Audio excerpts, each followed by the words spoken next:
नमस्कार विद्यार्थी मित्रांनो. स्वागत आहे तुमचं पुन्हा एकदा एम-पी-सी लायब्ररी या आपल्या YouTube चॅनलमध्ये. आज आहे 2 सप्टेंबर 2025. सुरू करूयात आजच्या चालू घडामोडी.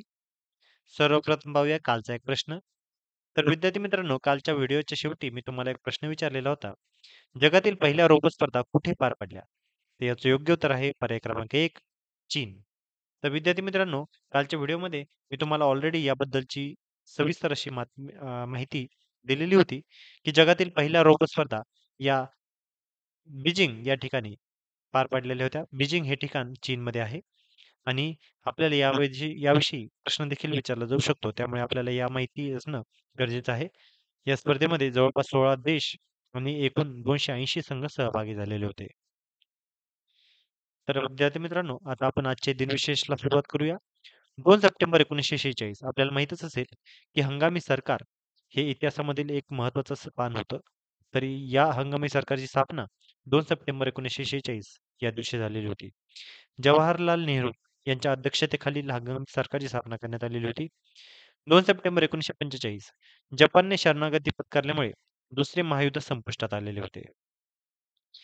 2 सप्टेंबर 1920 महात्मा गांधींचे ब्रिटिश सरकारविरुद्ध असहकार आंदोलन सुरू झालेले होते. तर विद्यार्थी मित्रांनो, आपल्याला माहितच असेल, की पुन्हा एकदा इतिहासामध्ये असहकार आंदोलन, चले जाव मूव्हमेंट, सविनय कायदेभंग अशा पद्धतीच्या ज्या महत्त्वाच्या घटना आहेत, याविषयी वारंवार प्रश्न विचारला जाऊ शकतो. त्यामुळे आपल्याला ही माहिती असणे देखील गरजेचे आहे. आणि आजच्या दिवशी म्हणजेच 2 सप्टेंबर 1920 या दिवशी महात्मा गांधींनी ब्रिटिश सरकारविरुद्ध असहकार आंदोलन सुरू केले होते. 2 सप्टेंबर 1886 साहित्यिक, विचारवंत व अस्पृश्यता निवारणासाठी सतत प्रयत्न करणारे कृतिशील समाजसुधारक प्राध्यापक श्रीपाद महादेव माटे म्हणजेच श्री म माटे यांचा आजच्या दिवशी जन्म झालेला होता. तसेच विद्यार्थी मित्रांनो, 2 सप्टेंबर हा दिवस संपूर्ण जगामध्ये जागतिक नारळ दिन म्हणून देखील साजरा केला जातो. आपल्याला असं वन लाइनर मध्ये देखील विचारलं जाऊ शकतं, की जागतिक नारळ दिन हा कोणत्या दिवशी साजरा केला जातो? तर लक्षात घ्या, 2 सप्टेंबर हा तो दिवस. त्यानंतर आता असहकार आंदोलन याविषयी आपण थोडक्यात माहिती पाहूया. 1920 मध्ये महात्मा गांधींच्या नेतृत्वाखाली असहकार आंदोलनाची सुरुवात करण्यात आलेली होती.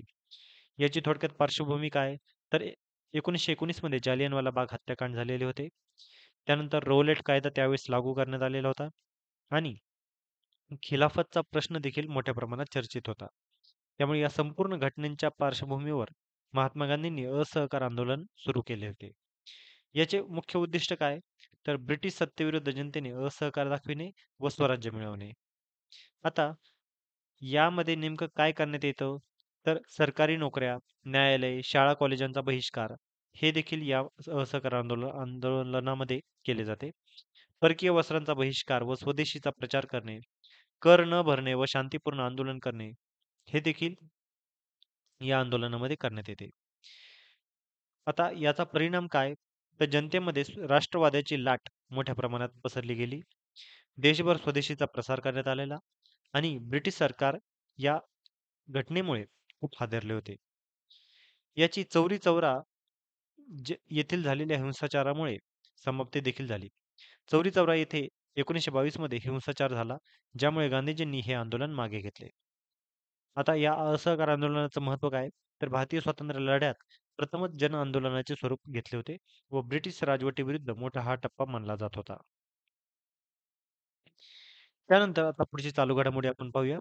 जगातील सर्वात मौल्यवान फुटबॉल संघ. 2025 मधील जगातील सर्वात मौल्यवान फुटबॉल संघ ठरलेला आहे रिअल माद्रिद.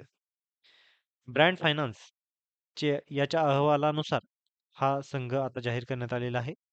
रिअल माद्रिद 2025 मध्ये जगातील सर्वात मौल्यवान फुटबॉल क्लब बनलेला आहे.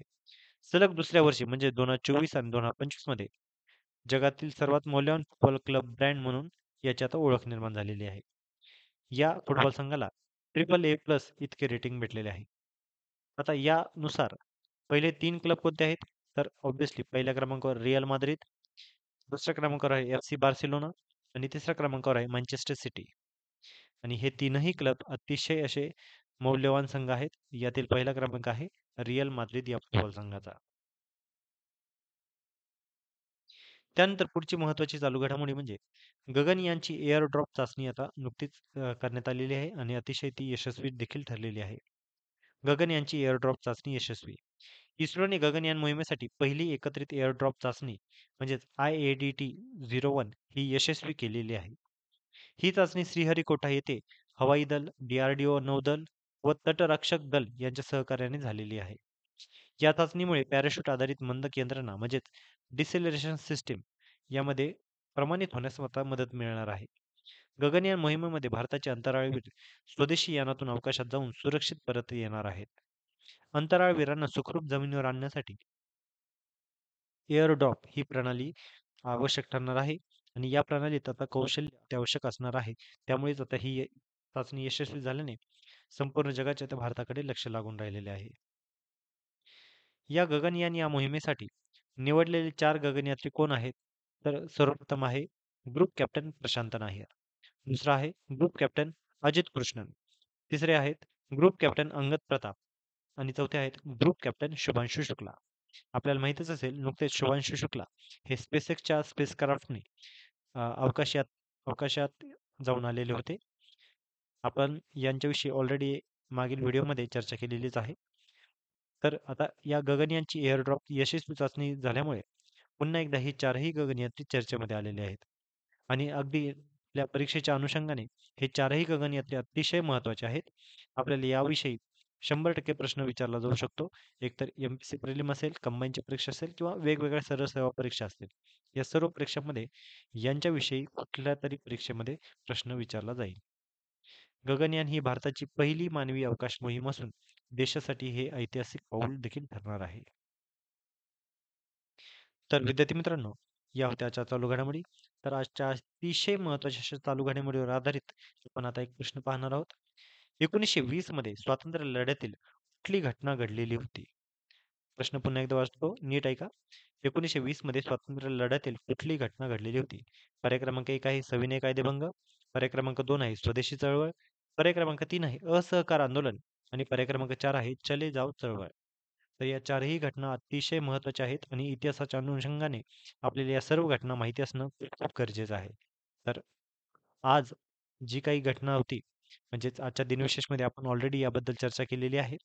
तर त्या घटनेवरच आधारित हा प्रश्न तयार केला गेलेला आहे. तर 1920 मध्ये स्वातंत्र्य लढ्यातील कुठली घटना घडलेली होती? याचं तुम्ही सर्वांनी आता कमेंटमध्ये योग्य उत्तर द्यायचं आहे.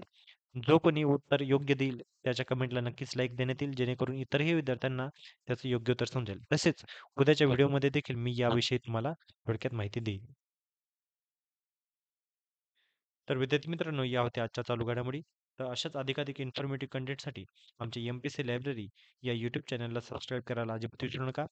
आम्ही यूट्यूबसोबतच टेलिग्राम, X.com म्हणजेच ट्विटर, WhatsApp, Facebook आणि Instagram अशा सर्व सोशल मीडिया प्लॅटफॉर्मवर आहोत. तर या सर्व ठिकाणी आम्हाला फॉलो करायला आणि विशेषतः यूट्यूब चॅनलला आमच्या सबस्क्राईब करायला अजिबात विसरू नका. धन्यवाद.